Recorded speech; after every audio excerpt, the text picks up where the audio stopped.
It's on.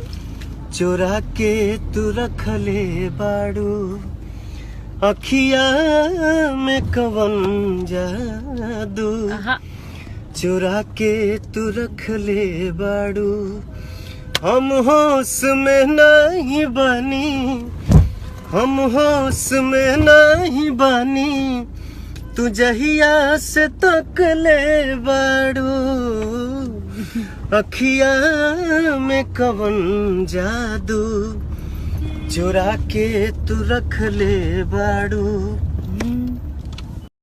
नमस्ते भाई लोग, अभी हमने के फ्लाइट में बानी जा और 2-5 मिनट में लैंड करब जा। तो हमने के आज शो भी बा यूपी में और हम लोग अपने पेज पे और इंस्टाग्राम पे लाइव आने वाले हैं आप लोगों से लाइव चैट करने, खूब सारी बातें करने।